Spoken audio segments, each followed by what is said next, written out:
recommended to management to establish a sinking fund to pay off the bond upon maturity in 2027 in order to avoid a lump sum repayment which could affect the cash flow of the company.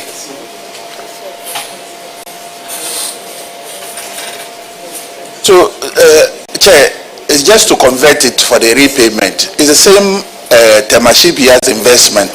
So that investment is the one that is earmarked to for resettlement of the investment when it falls due. You see, the essence is to have money ready to pay for the investment. Not only that, not necessarily that, because you'll be making a lump sum payment, and that will affect the company's cash flow.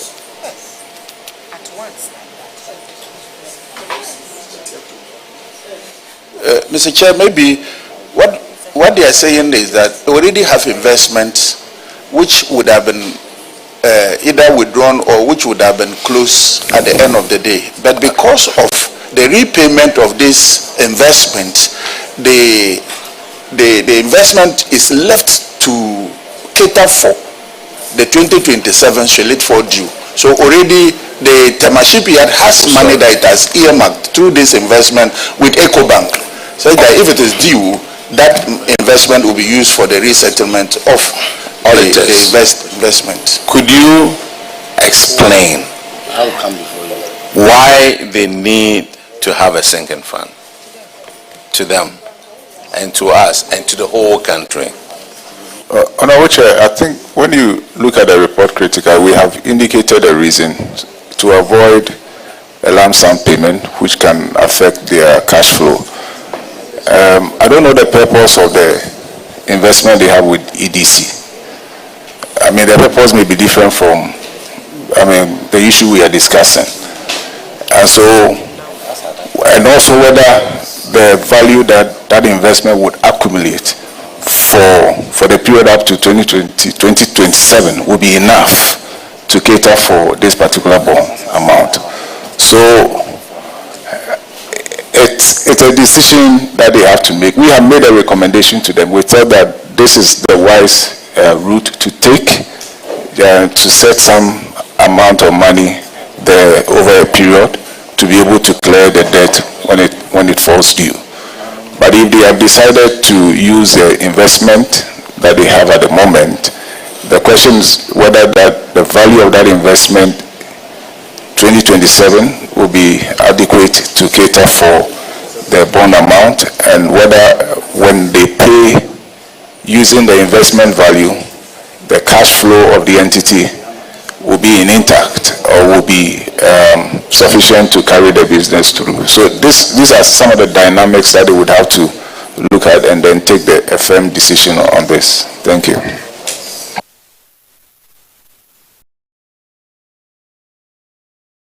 August 2027 is just a few months away. And if we're going to make a lump sum payment, the auditors have recommended for you to set up a sinking fund for it. And all that you need to do was to do it. Unless you have contrary reason or magic to stop you from making a lump sum payment. Finance officer, don't you understand it that way? I do, Honorable. So why hasn't the sinking fund been set up? So your point is well noted. Going forward, we will establish the sinking fund in addition to the investment we have. Oh, one mama kasasa.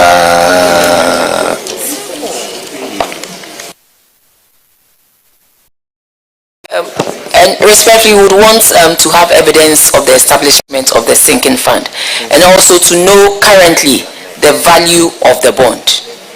Well noted, Madam. Yes. So you finish the committee. We will write to you formally, and then you finish the committee with the current value of the 7-year bond, and then details of the sinking fund that you are going to set up. It is for your own interest. That's why you are being asked to do this. I don't think the auditors take delight in putting out recommendations, but rather they look at, they weigh the benefits and the cost and what they feel will best serve all of us as a nation or people who have been entrusted with some responsibility. Okay, the next infraction is on paragraph 1214. And Honorable Queenster will take care of that one.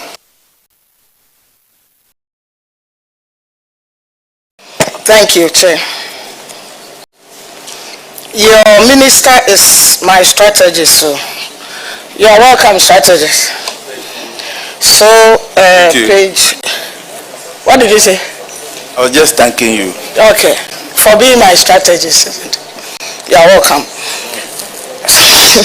Absence of performance securities for procurement contracts. There is this particular company that obtained approval for the use of single source procurement method. And for the sum of, wow, 11,345,000, and also in dollars it's 11,220 for 5 contracts. I think it's both. Yeah, 11.3, then 11,220. $11 million. Okay, so these are 2 different sums for 5 contracts. And it's been noticed that they could not provide performance securities in a form of bank guarantees or insurance bonds. What has happened to this company? Honorable Chair, with your permission, I would like to refer this to the course and building manager to respond to. Thank you very much, Honorable Chair. I would like to first of all say that shipyards operations is... If you could please push the mic closer. I would like to first of all say that shipyard operations is basically based on class approval. Class approval. Most of the vessels are under class. And it is through the recommendations of the vessel owners that you choose contractors to work. And what is happening is that we as a contractor is rather required to provide some guarantee for the vessel owners. And the guarantees come in a form of certification. Their requirement is that you have to work with a certified companies. And shipyard basically rely on subcontractors. We are the main contractors. When the job is given to us, we also rely on subcontractors who are certified under the class. And what is happening is that the jobs are escalatory in nature. Because they are normally underwater works, even the vessel owners are unable to anticipate volume of work. And so what happens is that you choose a certified company, ask them to proceed with work.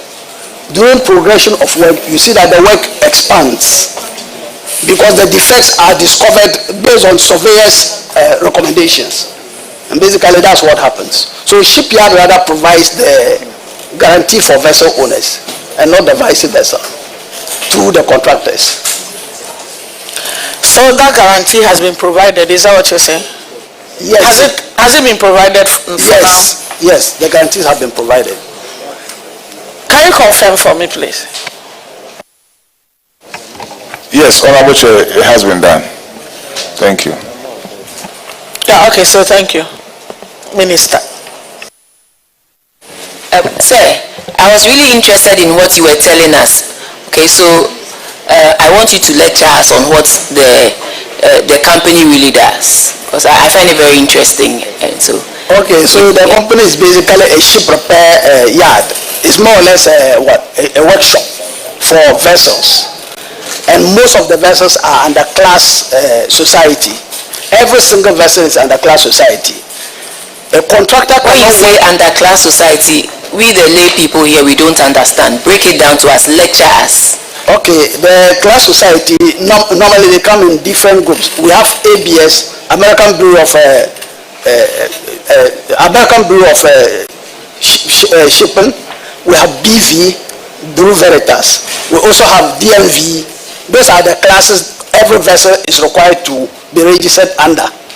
And before you work on the vessel, you are required to also be registered with this particular class before you can work on their vessel. And every vessel, depending on the class they are, they require certification from their class before you can work on it. Basically, that's what happens. So in a year, how many vessels come to your end for repairs? In fact, the industry is a very competitive industry. Shipyard is constrained because we are competing with basically private shipyards across in this country? Across Africa. Okay. We have one in Cote d'Ivoire, Carina, Cameroon, Douala. There are several of them across Africa. Even Nigeria, we have some shipyards. And most of them, because they are private, they are very proactive. So shipyard is actually in a very serious competitive industry. And we need some government support to be able to compete. So that is what you should be talking about, and not, refusing to, come up with a simple sinking fund that the auditors want you to do to safeguard your own interest. We've given you the platform. Your minister is here. When you ask, you tell a minister, when I compare myself to Cote d'Ivoire, Nigeria, and the other place, they have this, they have that, they have skilled workers. So maybe let the Public Accounts Committee and Parliament push you, support you to make a case with the Finance Minister, for the Finance Minister to release some monies to you to also help you expand and be more competitive so that you can rake in more revenue for us. So this is the opportunity. I've given you the floor. Thank you, Madam Chair. Oh, so I should elaborate now. Okay. Sir,